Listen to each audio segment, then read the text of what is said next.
Baik, Assalamualaikum warahmatullahi wabarakatuh. Perkenalkan, nama saya Asman Daniel dari Akuntansi Perpajakan semester 5 kelas A dengan NPM 237555006. Di sini saya akan menjelaskan tentang materi pertemuan ketiga akuntansi sektor publik yang membahas tentang akuntansi belanja, beban dan persediaan untuk pemerintahan daerah. Sebelumnya, ketiga konsep ini yang merupakan akuntansi belanja, akuntansi beban, dan persediaan adalah pondasi laporan keuangan pemerintah, di mana belanja ini berhubungan erat dengan laporan realisasi anggaran atau LRA, sementara beban ini berkaitan erat dengan laporan operasional atau LO, dan persediaan adalah akun yang paling penting di neraca. Jadi mari kita pahami hubungan ketiganya secara mendalam. Yang pertama, belanja. Jadi apa itu belanja? Belanja itu adalah semua pengeluaran dari rekening kas umum daerah yang mengurangi saldo anggaran lebih atau SAL dalam periode berjalan. Satu hal yang paling penting, dana ini tidak akan diperoleh kembali. Bayangkan pemerintah mengeluarkan uang untuk membangun jembatan, membeli alat tulis atau ATK, atau juga membayar gaji pegawai. Pengeluaran ini juga tidak menghasilkan pengembalian kas di masa depan. Jadi setelah dia dikeluarkan, maka dia tidak akan menerima kembali, begitu. Jika ada pengeluaran yang nantinya akan kembali, itu bukan belanja. Dia itu bisa termasuk pemberian pinjaman yang dicatat sebagai piutang. Nah, kapan sih diakui belanja ini? Jadi belanja ini diakui pada saat terjadinya, yaitu ketika uang benar-benar keluar dari rekening kas pemerintah, baik melalui kas umum daerah ataupun bendahara pengeluaran. Jika menggunakan sistem, jadi ada dua sistem ya di sini. Jadi ada sistem pertama, jika menggunakan sistem uang persediaan atau AP, ini pengakuan itu tidak terjadi pada saat kas diberikan kepada bendahara, melainkan pada saat bendahara mempertanggungjawabkan pengeluaran tersebut dan disahkan oleh unit perbendaharaannya. Lalu yang bisa dilakukan koreksi atas pengembalian belanja itu jika terjadi pada periode yang sama, dia langsung dicatat sebagai pengurangan belanja. Nah, belanja juga diklasifikasi menjadi tiga komponen utama. Yang pertama ini dia adalah belanja operasi. Ini adalah yang digunakan untuk menjalankan operasional rutin pemerintah seperti pembayaran gaji pegawai, honor, pembelian barang dan jasa, pembayaran bunga utang, subsidi, hibah, dan bantuan sosial lainnya. Lalu yang kedua ada belanja modal, mana belanja ini bertujuan untuk memperoleh aset tetap yang digunakan dalam jangka panjang seperti pembangunan jalan, jembatan, irigasi, atau pembelian kendaraan operasional.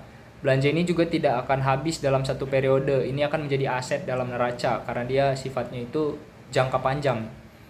Nah, selanjutnya yang ketiga ini ada belanja tak terduga. Nah, anggaran ini adalah anggaran yang disiapkan oleh pemerintah daerah.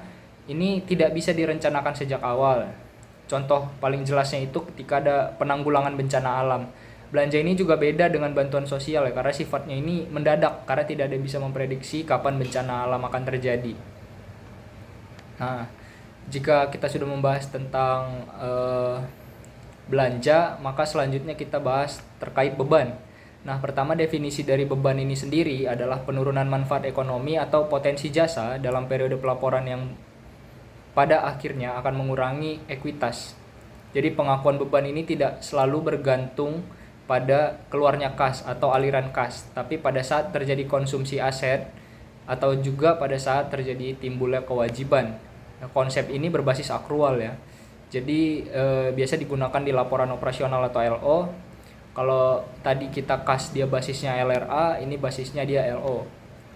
Nah, untuk klasifikasi beban sendiri ini bisa diklasifikasikan menjadi 4 komponen utama. Yang pertama ada beban operasi yang mencakup operasional kegiatan pemerintah daerah seperti kayak beban pegawai, beban barang, penyusutan, dan lain sebagainya. Lalu ada beban transfer yang ketika muncul pemerintah mentransfer dana ke entitas lain. Dan yang ketiga ini ada beban non operasional, artinya beban yang tidak terkait langsung dengan kegiatan operasional utama.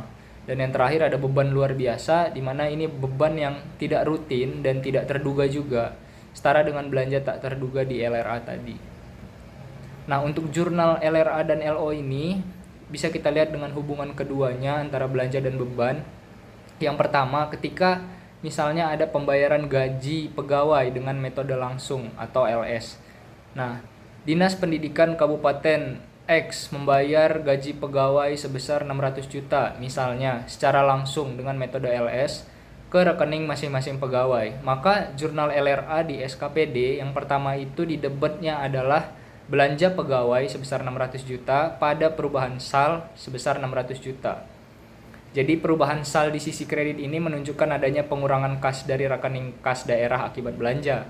Nah, untuk jurnal LO-nya itu bagaimana? Di SKPD kita mencatat beban pegawai di debit sebesar 600 juta, lalu rekening koran atau RKPPKD sebesar 600 juta di kredit.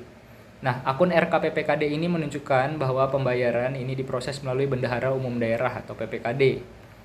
Contoh yang kedua, pembelian perlengkapan kantor dengan metode uang persediaan atau UP.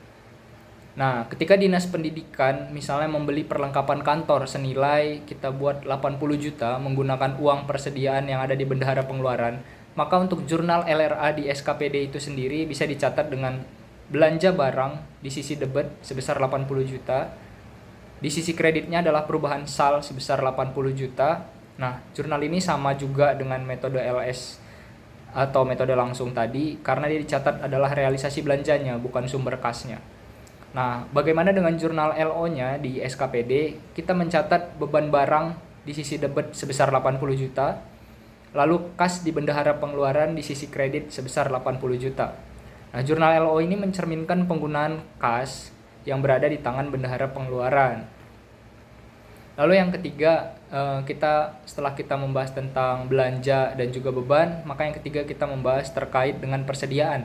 Nah, persediaan ini adalah barang atau perlengkapan yang dibeli untuk mendukung kegiatan operasional pemerintah dan tidak untuk dijual kembali. Kalau untuk dijual kembali dia berbeda ya untuk konsepnya sendiri.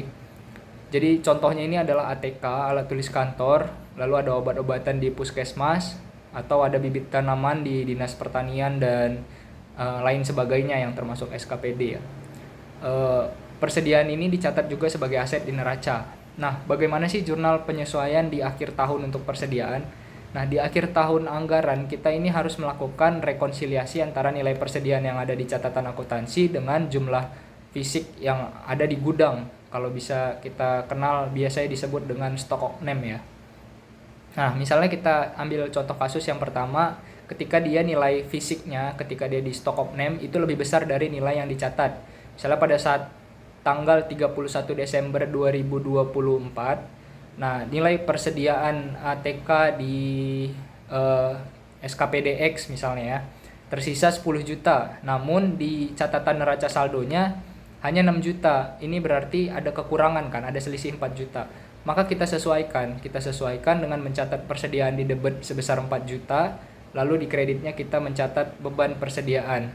Nah, dengan jurnal ini juga kita sudah menyesuaikan aset persediaan itu menjadi 10 juta dengan mengurangi beban persediaan di LO karena sebenarnya barang tersebut belum habis terpakai. Lalu contoh kasus yang kedua, ketika dia nilai fisiknya itu kurang dari nilai tercatat. Misalnya pada SKPDX tadi di tanggal 31 Desember 2024 nilai fisiknya itu 10 juta nih, habis di stock of name nilainya 10 juta, tapi di neraca ternyata ada 12 juta. Artinya ada kelebihan pencatatan di neraca. Nah, itu kita mencatatnya dibalik saja. Jadi beban persediaan di debit itu sebesar 2 juta, lalu persediaan di kredit itu sebesar 2 juta. Nah, dengan jurnal ini artinya kita sudah mengurangi persediaan kita. Jadi kan persediaannya di kredit, mengurangi persediaan sesuai dengan yang di neraca menjadi 10 juta. Nah, jadi dengan memahami konsep ini juga kita dapat menyusun laporan keuangan pemerintah yang akuntabel dan transparan. Sangat penting juga untuk menjadi pertanggungjawaban publik. Sekian penjelasan yang bisa saya sampaikan, kurang lebihnya mohon maaf. Assalamualaikum warahmatullahi wabarakatuh.